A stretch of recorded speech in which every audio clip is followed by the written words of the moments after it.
नेतृत्व, सही नेतृत्व, यही सरकार, सही सरकार, यही वक्त, सही वक्त, इस भाव के साथ पूरा देश आगे बढ़ चुका है। मैं जिक्र करता हूं, हम हमेशा करता हूं मैं जिक्र, हम राष्ट्रीय अधिवेशन में गए थे दिल्ली अभी, जब मंच पर बैठे सब नेता, उसमें मुझे लगता है कि अधिकांश दिल्ली में थे उस कार्यक्रम में। और उस अधिवेशन में जब समापन पर मोदी जी बोलने के लिए उठे, उन्होंने एक बात का जिक्र किया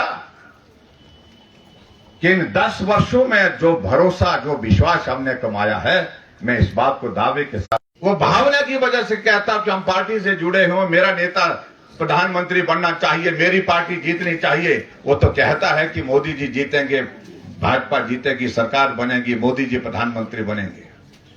लेकिन आप गांव गांव में जाकर के, गली गली में जाकर के आप देखिए, किसी से भी पूछो, वो भी बोलता है आएंगे तो मोदी। जब दिख रहा है देश में कोने कोने में, एक हर आदमी कह रहा है।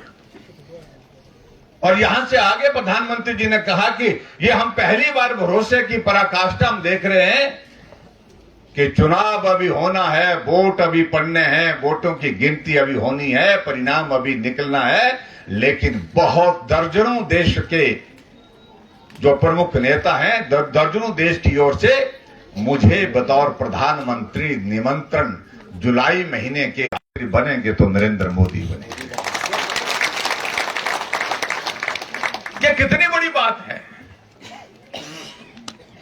देश का भरोसा तो एक जगह, लेकिन दुनिया का भरोसा हमारे नेता के ऊपर इस कदर है, जिस बात को लेकर के आज से पहले कभी इस तरह का नजारा हमने देखा नहीं होगा।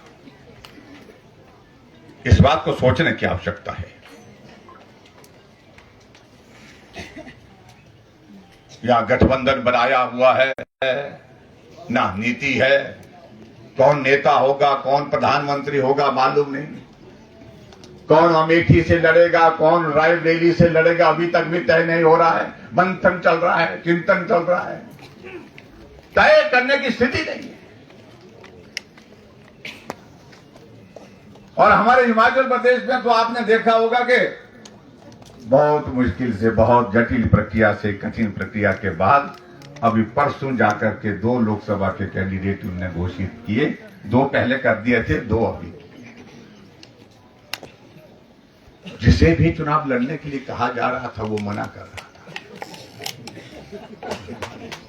हमीरपुर से कहा मुकेश अग्नि, मुख्यमंत्री ने कहा मुकेश जी आप चुनाव लड़ेंगे।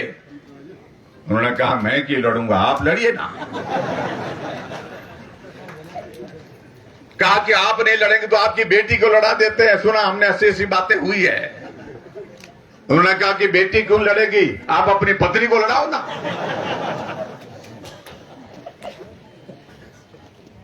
कांगड़ा में कहा आरएस पाली को कहा कि आप चुनाव लड़ेंगे, तैयारी करो। उन्हें चिट्ठी लिख डाली, क्या नाम उनका, पार्टी के अध्यक्ष खड़गे जी को कहा कि मैं चुनाव किसी सूरत नहीं लड़ना चाहता हूं। और अंत तक अथवा टिकट दिया, मुझे मालूम नहीं वो चुनाव लड़ेंगे कि नहीं लड़ेंगे। जिनको जो टिकट दिया गया है, जिनका चुनावी राजनीति के साथ दूर दूर का रिश्ता रहा,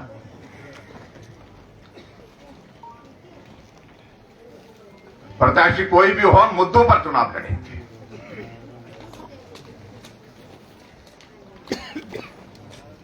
और 15 महीने की सरकार भाई और बहनों आपने देखा होगा इस प्रकार से हिमाचल प्रदेश में गुजरी है।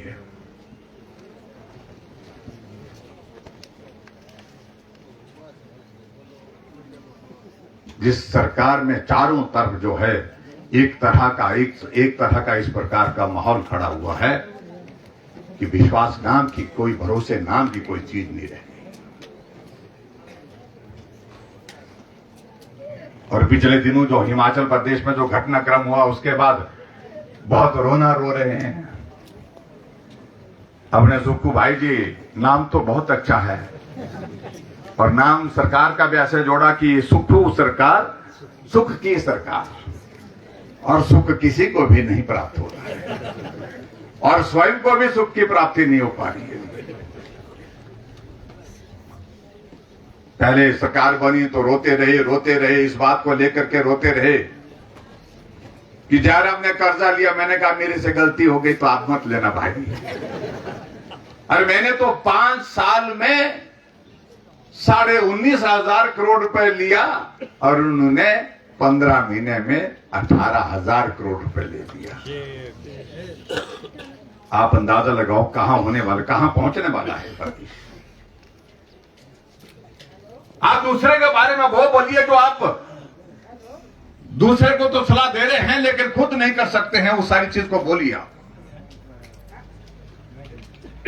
फिर उसके बाद त्रासदी पर रोते ही रहते हैं। ये नाम इस तरह का कैसे पड़ा मालूम नहीं भाई। राशि का कोई मेल नहीं लगता मुझे इस नाम के साथ। कोई त्रासदी आई। हां, उस त्रासदी में हम भी साथ थे और आपके भी यहां पर त्रासदी जो बिस्वानी गांव में आई, लैला गांव में जहां 3 लोगों की दुखद मृत्यु हुई, हम व्यक्तिगत रूप से पहुंचे। यहां पर हमारे पार्टी के नेता यहां पर पहुंचे, सुरेश कश्यप जी वहां साथ पहुंचे, शशि बालाजी के साथ सब लोग हम वहां पर भी पहुंचे। गांव के गांव उतर गए, बगीचे के बगीचे चले गए और कहते रहे कि केंद्र ने कुछ नहीं दिया। और जो पैकेज आपने घोषणा की है, जिस पैकेज के नाम पर आप वोट मांग रहे हैं, मैं आपसे ये पूछना चाहता हूं, विधानसभा के अंदर जब हमने पूछा तो जवाब देते बना नहीं इनसे। हमने कहा कि इसमें प्रदेश सरकार की ओर से कितना पैसा दिया गया? कोई पैसा नहीं दिया गया। जो 1800 करोड़ रुपए आदरणीय प्रधानमंत्री नरेंद्र मोदी जी ने दिल्ली से हिमाचल की मदद करने के लिए भेजा, वही पैसे में से कुछ पैसा इन्होंने अपने लोगों को बांटा। जहां कांग्रेस पार्टी का लेटर पैड पर किसी की चिट्ठी आई, उसका घर चाहे सलामत हो, उसको भी पैसा मिल गया। लेकिन गरीब आदमी जिसका घर चला गया लेकिन कांग्रेस की चिट्ठी नहीं थी उसके पास, उसको अभी तक भी पैसा नहीं मिला। बगीचे चले गए, बाग चले गए, पशुशाला चले गई, पशु चले गए।